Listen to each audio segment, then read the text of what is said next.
Hello and welcome back to this channel. Dear students, this session is quick revision of microcontrollers for INSEM exam. That means I will provide the quick revision of some important concepts related to unit number 1 and unit number 2 of the subject microcontrollers, that is 8051. बहुत सारे students comment session में पूछ रहे कि programming नहीं आता है तो मतलब क्वेश्चंस अटेम्प्ट कैसे करने हैं एग्जाम में. सी, as far as the programming part is concerned, you need to draw the interfacing diagram, and in almost every program delay subroutine is required. So I will be telling you the tricks to write the delay subroutine, as well as you need to memorize the interfacing diagram. वो step wise हम लोग discuss करेंगे. So this is combined session for unit number 1 as well as unit number 2, because the things are almost interlinked. So without wasting the time, let us start the session. देख लो, in the first unit you are supposed to prepare architecture, that is block diagram of 8051. That is a bigger block diagram, उसका अलग से separate video मैंने बनाया है. So to start with, you need to prepare the block diagram, I mean architecture and its explanation, as well as prepare the comparison between microprocessor and microcontroller. We have discussed in case of microcontroller everything is inbuilt. But if you are talking about microprocessor, then many peripheral devices need to be connected externally. Apart from that, explanation purpose से आप लोगों को ये दो word पता होने चाहिए. One is SISC, CISC. This is complex instruction set computer, and another is RISC, which is reduced instruction set computer. So microcontroller with, देखो और दो टाइप्स है इसमें. वैन न्यूमेंस आर्किटेक्चर, दो टाइप्स के आर्किटेक्चर है. One is Von Neumann's architecture, another is Harvard architecture. तो if the microcontroller is having Van Neumann architecture, then it is CISC, that is complex instruction set computers. On the contrary, if MUSI microcontroller is having Harvard architecture, then it is reduced instruction set computer, that is RISC. Features आप लोगों को पता होने चाहिए. I have made a list of some important features of microcontroller. It is having 8-bit CPU, that is central processing unit, then 4 KB 4 kilobytes on chip program memory, and 128 KB kilobytes data memory, 64 KB external ROM, then full duplex serial transmission by making use of transmitter and TX and RX pins. दो pins है pin configuration में. So by making use of these two pins, TX and RX, you can transmit as well as receive the data in the form of serial communication. Then there are 4 register banks. It has 8-bit PSW, program status word and stack pointer. Then interrupt structure with top priority levels. We know that अगर आप लोग main program कुछ execute कर रहे हैं and there is some requirement of interrupt subroutine, तो जिसको priority देना है आप लोगों को, so then it is handled by using interrupt structure and it is having different priority levels. Then the microcontroller itself contains on-chip clock oscillator circuitry. Then it is performing binary or decimal arithmetic operations. There is an provision to get signed overflow detection. Overflow means if the suppose you are using a counter और 00 से FF तक हम लोग increment कर रहे हैं counter का, तो FF रीच होने के बाद you will get a signed overflow detection. Then integrated, it is having integrated Boolean processor. So these are few important features of microcontroller 8051. Next important part is program status word, that is PSW and flags. We may expect the question like this: explain the program status word, direct question, or what are the different flags used in 8051. You need to remember this structure. This is the structure for PSW, program status word. I have shown different bits. I have also written the meaning of each and every bit. For example, उससे पहले what is a flag? Flag is basically 1-bit register used to give certain indication of some operations. For example, अगर data carry flow, data overflow हो रहा है तो उसका indication करेंगे. Then if suppose some carry और borrow is generated during addition and subtraction, then again we will get some indication. Such things are called as flags. So that information is given by the contents of PSW, which are called as flags. तो पहला है carry flag. जैसे मैंने बताया carry अगर generate होता है तो this bit will be 1. Next is for auxiliary carry. F0 is a user defined flag. ये जो दो कॉम्बिनेशन है RS1 and RH0, these two bits are used to decide कि कौन सा रजिस्टर बैंक हम लोग यूज करने वाले हैं. As we have discussed in the architecture of 8051, there are 4 register banks. हर एक register bank में, register bank means number of registers are used. There is a combination of 8 registers. मतलब 8 register का एक ग्रुप है, उसको बोलेंगे एक register bank. So registers are from R0 to R7, total 8 registers हो गए. सो depending on the combination of RS1 and RH0, different register banks are selected. For example, if it is 00, मतलब RH1 0 है, RH0 0 है, तो bank 0 will be selected, and so on. If it is 11, bank 3 will be selected. Next bit is for overflow indication. जैसे मैंने अभी बताया, this is not defined. And last bit is for parity generation. मतलब अगर even parity है, then only this bit is set to 1, otherwise it is set to 0. Next is port structures. From exam point of view, we may expect the separate question on any one of these ports. There are 4 ports. अब देखो programming में भी ये सब चीजें लगने वाली है. Presently, if I am talking about only theoretical part, that is about port structure. जैसे मैंने बताया किसी भी पोर्ट स्ट्रक्चर पे, मतलब पोर्ट 0 पे उसके फंक्शंस क्या है और what is the basic structure of port 0 और पोर्ट 1 और पोर्ट 2 और port 3, anything may be expected. इसके लिए मैंने सेपरेट वीडियो बनाया है. Please do watch that video, क्योंकि ये क्विक रिवीजन का वीडियो है जिसमें मैं सिर्फ इंपॉर्टेंट पॉइंट्स आप लोगों को ब्रश अप कर रहा हूँ. सो जैसे मैंने बताया, there are 4 ports, port 0, port 1, port 2, port 3. Every port contains 8 pin. जैसे हम लोगों को प्रोग्रामिंग में स्टेपर मोटर कनेक्ट करना है या एलईडी का इंटरफेसिंग करना है. Suppose I am using port 1, तो pin numbers will be P1.0 to P1.7. So P1.7. I can connect any external peripheral device to any one of the pins, or at a time I can connect 8 things to, for example, a 7-segment LED display to port 1 or port 2 or port 3 and so on. ये programming में हम लोग detail discuss करेंगे. Presently जैसे मैंने बताया, मैंने सिर्फ इंपॉर्टेंट पॉइंट्स यहाँ पे लिखे हैं. Port 0 it is by directional input output port. जैसे मैंने बताया, हर एक port is consisting of 8 pins. Every port is consisting of 8 pins. So port 0 is bidirectional input output port. मतलब it can be used as input as well as output. इसलिए उसको बोलते हैं bidirectional port. It is bit or byte addressable. मतलब आप लोग उसको address access कर सकेंगे थ्रू अ बिट और a byte. Byte, we know that it is combination of 8 bits, and the pins are multiplexed. It is having multiplexed pins, means these pins of port 0 के pins कौन से होंगे? P0.0 से लेके P0.7 तक. There will be total 8 pins. So it can be used either as a data pin or as a address pin. This is the meaning of multiplexed pins. Then port 1, ये same है, bidirectional input output port, bit और byte addressable, and it is only for input and output operations, not for this thing data and address purposes.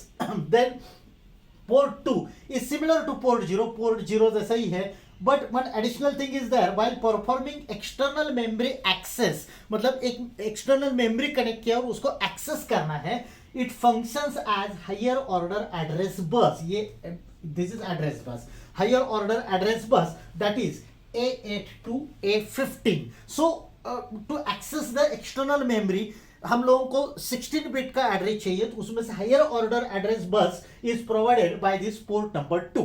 Port 3, it is again 8 bit input output port, and it also performs some special functions. Next part is addressing modes. we may expect a direct question write a short note on addressing modes or what are different addressing modes used in microcontroller 8051. तो मैंने एक chart बनाया इसका. There are 5 major types of addressing modes. Addressing mode का मतलब क्या है कि हम लोग कैसे एक्सेस करेंगे किसी कंटेंट को. तो first is register addressing modes. जैसे as the name indicates, before that एक मैंने इंस्ट्रक्शन लिखा है as an example. Instruction is move, as the name indicates it is moving, that is copying data from one thing to another. So move A B, A stands for accumulator, B is register B. So in this case MOV, this instruction is called opcode. मतलब क्या करना है, क्या form करना है, that is called opcode. और किसके लिए करना है, मतलब किसके थ्रू, मतलब this instruction is A comma B. It basically copies the contents of register B into the accumulator. ये जो है actual function, that is called operand. So any instruction consists of two parts. One is opcode, second is operand. Example is move a b. तो पहला है register. In this case operand मतलब ये जो है A comma B, operand is in specific register. जैसे ये example है, this is an example of register address. मतलब जो डेटा हमें चाहिए वो किसी एक रजिस्टर में स्टोर किया है, उसके थ्रू हमें एक्सेस करना है, उसके थ्रू ट्रांसफर करना है. For example we want to transfer it to the accumulator. This is register addressing modes. Then direct addressing mode. As the name indicates directly data copy हो जाएगा. मतलब मूव ए कॉमा 50H, तो 50H का जो data है that will be directly copied to the accumulator. Then indirect addressing mode, this is move A comma hash 03H. Hash मतलब इस address का जो कंटेंट है that will be copied to accumulator और register A. Then immediate addressing mode, it is example is move A at R1. मतलब जहां जो data जो कॉपी करना है एक्यूमुलेटर में उसका address, that address is stored in register R1 and that will be moved to accumulator A. Then index addressing, as the name indicates indexing मतलब कुछ ऐड करना है. So it is used when address of memory is indexed. That means it is added to form actual address. So these are the different addressing modes used in 8051.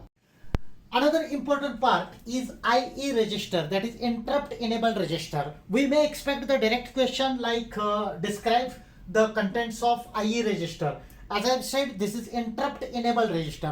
हम लोगों ने interrupt का separate video discuss किया है, उसमें learn किया है कि अगर मेन प्रोग्राम एग्जीक्यूट कर रहे हो आप लोग और कोई सब रूटीन कोई सब प्रोग्राम हमें एग्जीक्यूट करना है, so that is treated as an interrupt. तो that particular interrupt is decided by the contents of this bit. So this is LSB, this is MSB bit of IE register. Basically IE register is responsible to cause or to enable a particular interrupt. उसके contents मैंने लिख के दिए. जैसे सिर्फ आप ये table याद रखिएगा और ये flow, then you can write the explanation on your own. जैसे जो MSB का जो बिट है that is interrupt enable bit, it is also called global disable bit. मतलब अगर ये जीरो करेंगे तो कोई भी इंटरप्ट एक्सेस नहीं हो सकता है. So in order to allow any interrupt or to execute any interrupt subroutine, this bit must be made 1. So I have written if EA0 no interrupt acknowledged.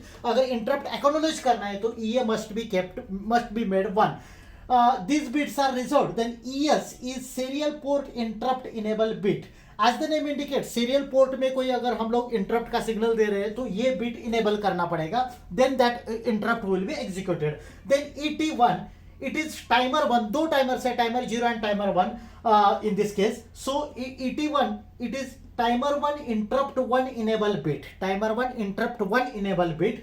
Then EX1, EX stands for external. So it is external interrupt 1 enable bit.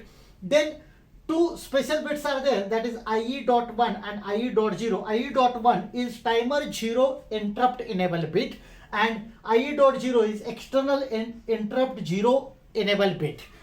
अब priority कैसे decide करते हैं, मतलब एक वक्त अगर if there are two interrupts occurring simultaneously, then priority must be decided. So this is the general flow according to which the priority is decided. The first highest priority is given to external interrupt that is INT0, that is external interrupt 0 enable bit.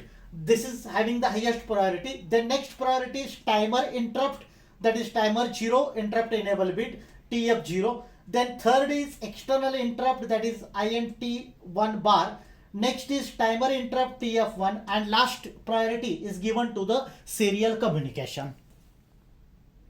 Next part is IP register, that is interrupt priority register. जैसे अभी हमने interrupt का general structure discuss किया, मतलब I mean we have decided what is the priority of interrupts.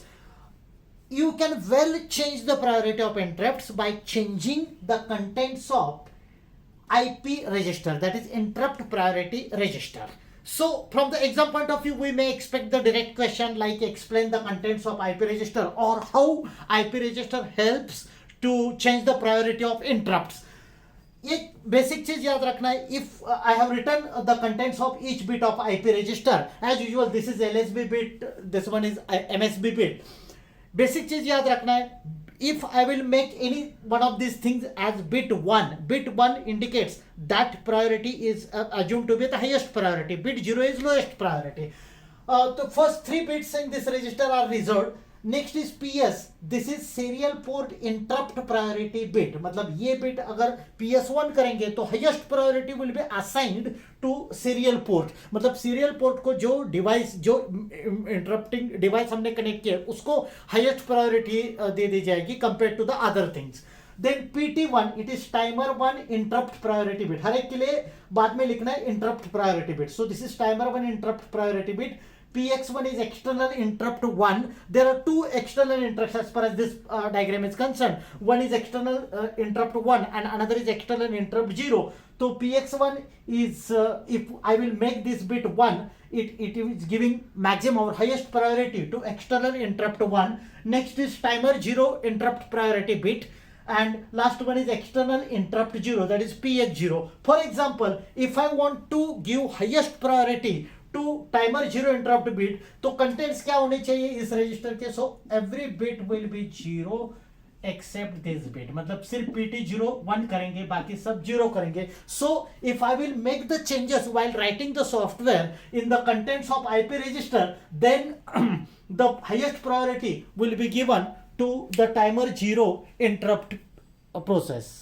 The next part is T mode register, that is timer mode control register. जैसे देखो programming करते वक्त सपोज एक एलईडी इंटरफेसिंग का programme कर रहे हैं हम लोग, और our requirement is LED should be flashed, मतलब ऑन ऑफ करना है, तो कुछ डिले प्रोवाइड करना पड़ेगा. मतलब एलईडी ऑन करेंगे तो एक डिले प्रोवाइड करेंगे, उस डिले तक जितना डिले है, suppose delay is of 10 millisecond, 10 millisecond तक वो एलईडी ऑन रहेगा. Then we will switch off the LED, again we will provide the delay. So for this, timer and counters are required, especially counting operation is required as well as timing operation is required. In this case, we need to check, we need to modify the contents of T mod register. दो timers है अपने पास, timer 0 and timer 1. For both the timers, timer 1 and 0, the contents are same. I mean, first content is gate control, then C/T bar, M1 and M0. So this gate is basically particular timer or counter is enabled only when, देखो ये एक timer मतलब timer 0 या timer 1 हमें enable करना है, so that is controlled by using this gate pulse. So a particular timer is or a particular counter is enabled, लेकिन ये कब इनेबल होगा? Only when INTX, X मतलब INT0 interrupt 0 या interrupt 1 ऐसे. So INT0 और INT1 pin is high and TRX, again X means 0 और 1. हम लोग टाइमर 0 यूज कर रहे हैं, टाइमर 1 यूज कर रहे हैं, depending on that value of X will be different. So TRX control bit is set. Then at this particular, by controlling this bit, we can choose a particular timer or counter. I mean, we can enable a particular timer or counter. Then this bit is used basically to decide whether you want to use this particular thing, particular structure as a timer or a counter. तो अगर ये pin C/T bar, if it is set to 0, then it will act as a timer. If it is set to 1, it will act as a counter. These pins are again same for timer 0. ये timer 1 का set है, ये timer 0 का है. Depending on combinations of M1 and M0 bit. देखो ये part बहुत important है as far as programming is concerned. जैसे हमने बताया हर एक प्रोग्राम में, almost every program you need to provide certain delay, उसमें ये बिट्स का कॉम्बिनेशन आपको लगेगा। So if the combination is 0 0, it will act as, I mean mode of operation is 8-bit timer or counter. It will act as 8-bit timer or counter. Then if it is 1 0, it will act as 16-bit timer or counter, means M1 1 है और M0 0 है, so it will act as 16-bit timer or counter. Then if it is 1 0, it is 8-bit auto reload. This is auto reload, मतलब बाद में एक बार timer या counter reset हो गया तो हम लोगों को फिर से लोडिंग करने की जरूरत नहीं। This is auto reload timer और काउंटर। एंड 1 1, इसमें दो पार्ट्स है। अगर ये कॉम्बिनेशन 1 1 करेंगे, दिस कॉम्बिनेशन, तो if I am talking about timer zero में दो पार्ट्स है। One is TL0 lower bit and another is TL0 higher bit. So TL0 is controlled by standard timer control bit 0. So ये जो TL0 है, if this combination is 1 1, TL0 is controlled by standard timer control 0 bit, and TH0 मतलब ये सिर्फ ये दोनों timer 0 के ही bit है, TL0 and TH0. TH0 will be controlled by timer 1 control bit, whereas if the combination is 1 1, then for timer 1, if you are using timer 1, then by making this combination of 1 1, the timer 1 can be stopped.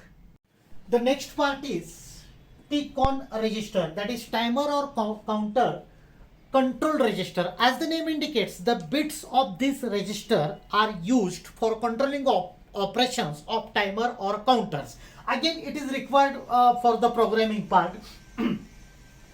ये जो पहले दो bits है TF1 and RF1, these are for timer 1. Same bits TF0, TR0, these are for timer 0. This is TR1. Make the correction. This is TR1. Then IE1 and IT1, these bits are for interrupt 1, and IE0, IT0, these are bits for interrupt 0. Okay, so in this case TF is basically timer overflow flag. मतलब TF1, if this bit is high, it will give an indication. It is basically a flag. It gives an indication that there is an overflow of timer 1. Similarly, if TF0 bit, this bit is 1, then it is an indication, this flag is an indication that timer 0 is overflow. Then TR is timer run control bit. It is basically used to set the timer on and off. So this is TR1 for timer 1, this is TR0 for timer 0. So it is timer run control bit. Next part is IE1. It is interrupt 1 enable flag. As the name indicates, this gives, if this bit is set 1, it gives an indication that there is an interrupt which is connected to interrupt 1 position. Then IT1, it is interrupt 1 control bit. Same is applicable for IE0 and IT0. जैसे देखो ये 1 stands for timer 1, this 0 stands for timer 0 mode. There are two timers, timer 0 and timer 1. IT is interrupt control bit. It is used for external interrupts. मतलब it gives an indication whether the external interrupt which is connected is triggered due to falling edge or due to low level triggering and so on. So that information is obtained by checking the contents of bit IT1. Same is applicable for IE0 and IT0. जैसे मैंने बताया suffix 1 है तो timer 1, suffix 0 है तो timer 0. So this is about the TCON register. So combination of T mode and TCON register will give you exact idea of providing the delay while writing the software program. अब जैसे there are different modes of operation, मतलब दो timers है, timer 0 and timer 1. उसमें हर एक timer के लिए 4 modes है, मोड 0, मोड 1, मोड 2, मोड 3. मैंने एक सेपरेट वीडियो बनाया है different modes of operation. Please do watch that video ताकि ये कंसेप्ट क्लियर हो जाएंगे. जैसे मैंने बताया हर एक टाइमर के लिए there are 4 modes. The bits of T mode register जो अभी हमने डिस्कस किया उसमें 2 बिट्स है M1 and M0. The contents of this bits decides which type of particular mode is in operation. मतलब हमने सपोज टाइमर 0 सेलेक्ट किया है, then depending on contents of M1 and M0, you can choose the mode of operation, whether it is mode 0, mode 1, mode 2 or mode 3.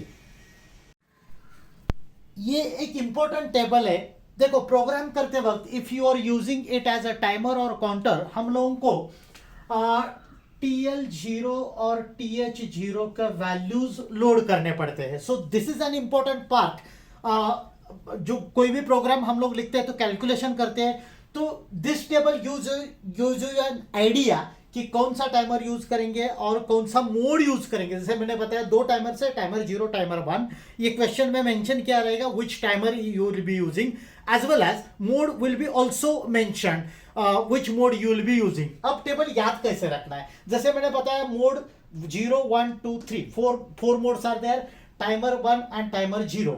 हर एक कंटेंट में मैंने 0, 1, 1, 0 ऐसा लिखा है. मतलब मोड 0 है तो टाइमर 1 के लिए 0 और 1 है, टाइमर 1 के लिए 0 है, यहाँ पे 1 है, टाइमर 0 के लिए यहाँ पे 1 है, 0 है. इसका क्या मतलब है? सपोज मुझे ये मोड यूज करना है, टाइमर 1 मोड 0, तो वैल्यू कैसे सेलेक्ट करना है? टाइमर 1 मतलब ये वाला कॉलम, मोड 0 मतलब दिस कॉलम, इसमें 1 जहां पे है वो वाला कॉम्बिनेशन सेलेक्ट करेंगे. यहां पे 1 है तो उस कॉम्बिनेशन के लिए if you are using it as a timer, then content should be 0, 0. If you are using it as a counter, then content should be 4, 0. Likewise, और एक केस डिस्कस करते हैं. Suppose I am using timer 0 and mode 2.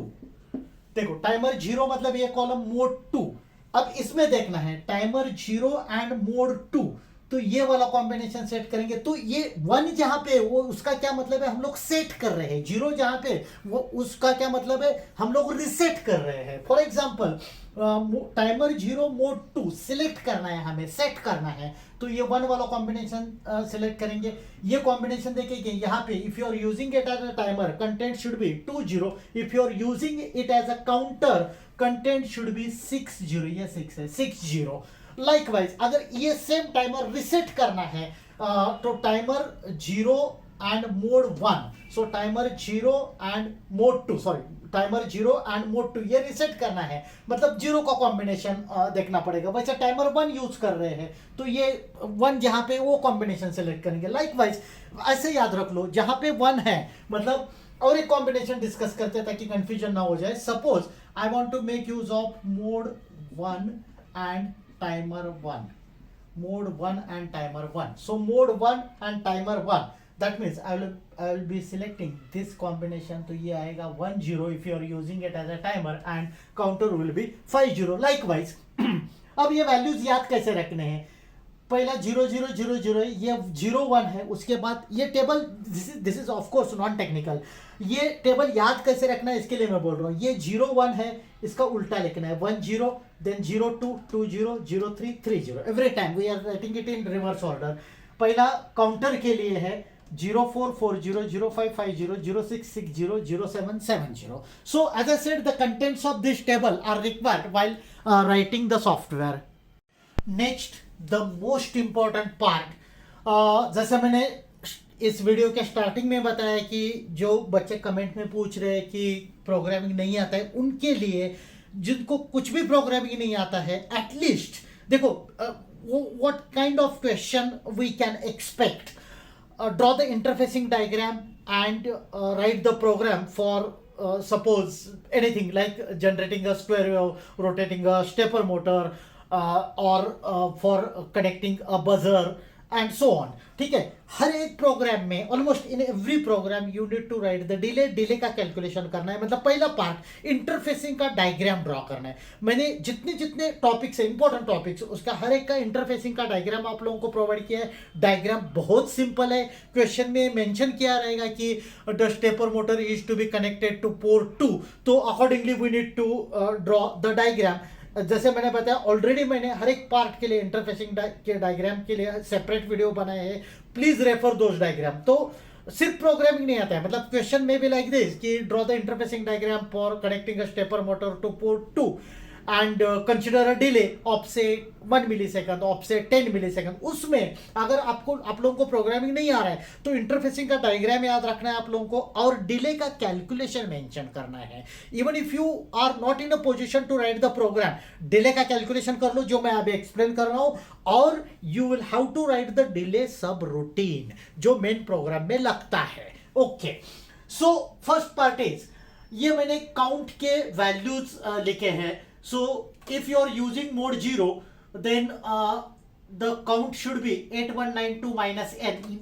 I will explain what is this n and so on. Mode 1 का ये formula है, mode 2 का ये formula है। ये जो काउंट हमें कैलकुलेट करना है, मतलब हम लोगों को एक डिले प्रोवाइड करना है, तो सपोज 1 मिलीसेकंड 1 मिलीसेकंड का डिले, तो उसके लिए काउंटर ऑन करना पड़ेगा, तो उसके लिए कितना काउंट होना चाहिए, that is given by this formula. So according to the mode specified mention in the program you have to choose a particular formula. Alright, अब कैलकुलेशन कैसे करने हैं।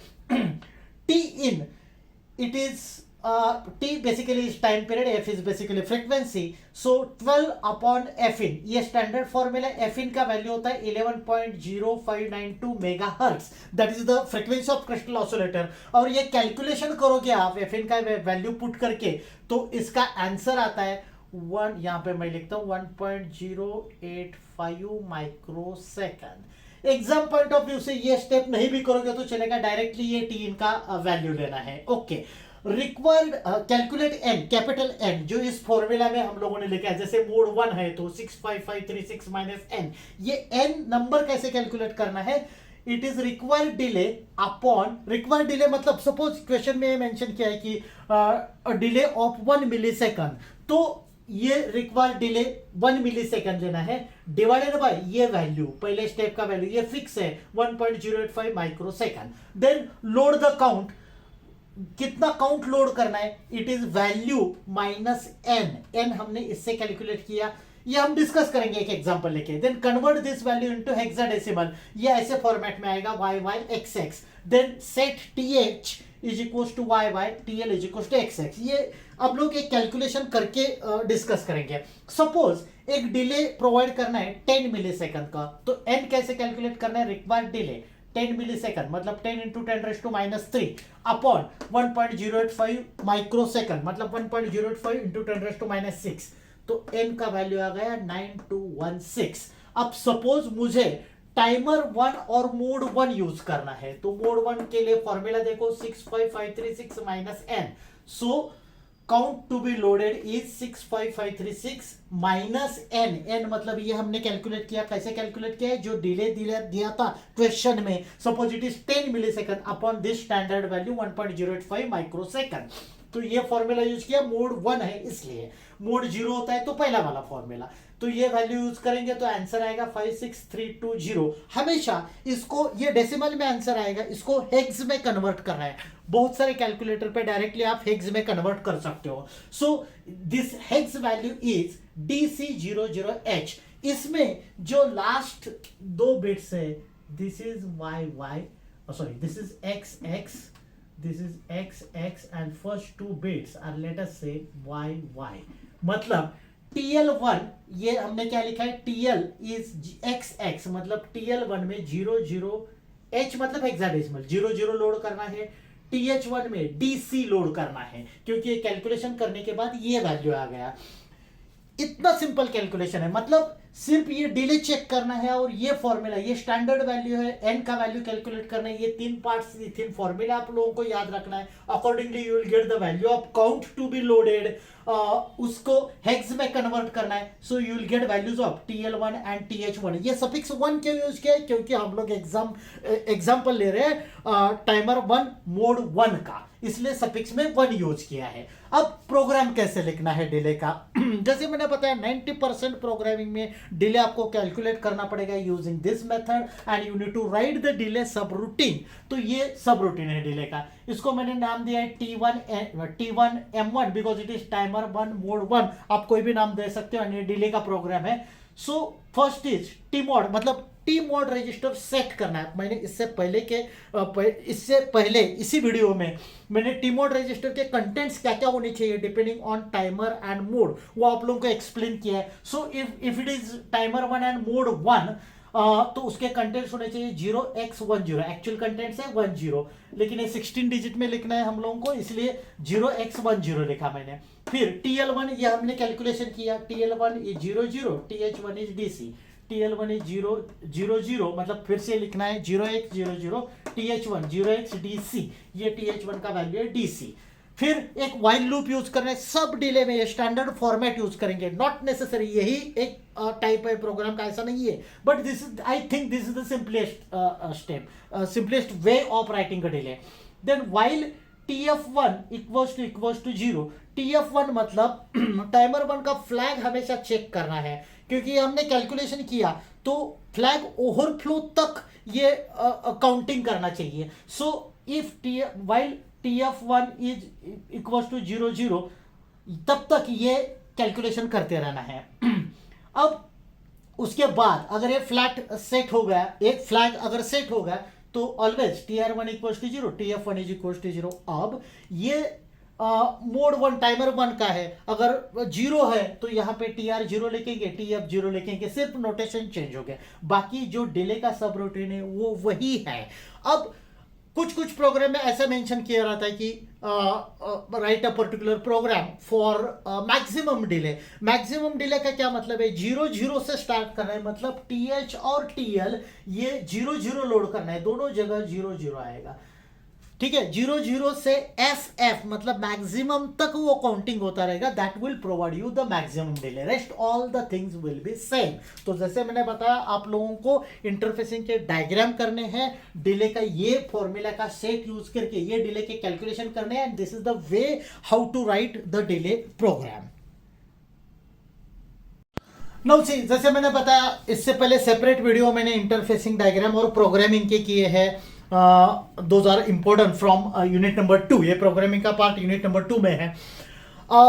बजर का programming, then relay, programming of relay, interfacing of relay and opto isolator I haven't done because it is very much similar to the earlier part. Interfacing का हमने LED का interfacing किया है, डायग्राम्स रिमेन सेम। क्वेश्चन में ये mention किया रहेगा कि बजर इज कनेक्टेड टू से pin number port 2, pin number 4, so you will have to connect a buzzer to pin number 2.4 accordingly, that is the only change. और हम लोगों ने इससे पहले रेगुलर वीडियो में ये भी डिस्कस किया है कि कौन कौन से चीज़ों को, मतलब like in case of a relay you need to use, you can not directly connect, क्योंकि output current of 8051 is not sufficient to drive the relay, तो हम लोगों को एक पावर ट्रांजिस्टर यूज करना पड़ता है just for the boosting of the current. बाकी डिले का प्रोग्राम हर एक केस में लगेगा, it will be mention in the program कि सपोज बजर कनेक्ट करना है पिन नंबर 2.4 या स्टेपर मोटर कनेक्ट करना है पोर्ट 2 को या पोर्ट 1 को, accordingly we will have to make changes in the program, लेकिन ये कैलकुलेशन हर एक प्रोग्राम में लगेगा ही। So this is the way